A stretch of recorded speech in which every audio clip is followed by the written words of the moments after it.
एक हाथ से भगवान को प्रणाम करना, ये शास्त्रीय पद्धति नहीं है। संत या भगवंत को दोनों हाथ जोड़कर प्रणाम किए जाते हैं, दोनों हाथ जोड़कर संतों को प्रणाम करते हैं और भगवान के सामने दोनों हाथ, ऐसे भगवान को नहीं किया जाता। ऐसे करना एक 32 सेवा अपराधों में एक अपराध है। एक हाथ से भगवान को प्रणाम नहीं करना चाहिए, ये 5वां अपराध है जो एक हाथ से प्रणाम करते हैं।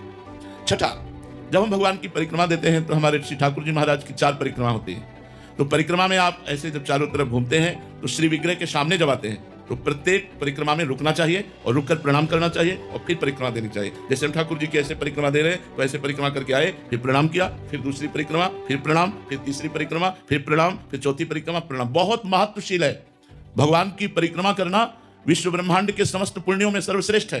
पृथ्वी की परिक्रमा कर लो, सब तीर्थों की परिक्रमा कर लो, तो तीर्थपाद तो भगवान है।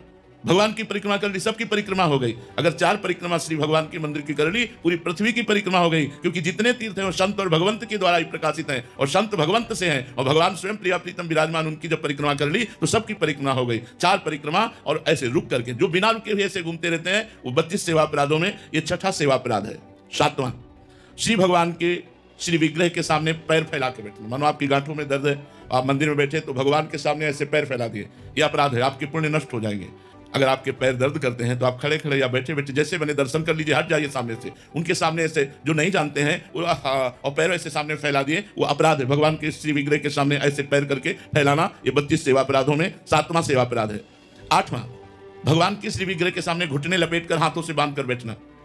ऐसे जो घुटने ऐसे कर लेते हैं ना लोग, ऐसे ऐसे, वो 32 सेवा अपराधों में 8वां। यही सब हमारी बुद्धि को भ्रष्ट कर देते हैं। बोले मंदिर गए लेकिन कोई लाभ नहीं ले पाए, तो ये सावधानियां हैं। 9वां, श्री भगवान के श्री विग्रह के सामने बैठ गए और जपना चाहिए मंत्र धीरे धीरे। आलस्य, प्रमाद, सोना। अगर आप श्री विग्रह के सामने सो रहे हैं तो आपका अपराध बन रहा है। मत सो, 1 सेकंड भले ही दर्शन करो, निकल जाओ मंदिर से, तो अपराध तो नहीं बनेगा, 1 सेकंड के दर्शन का तो लाभ मिलेगा।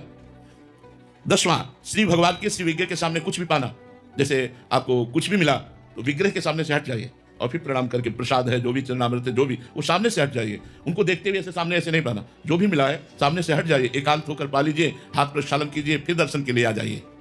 11वां, भगवान के विग्रह के सामने झूठ बोलना कभी नहीं।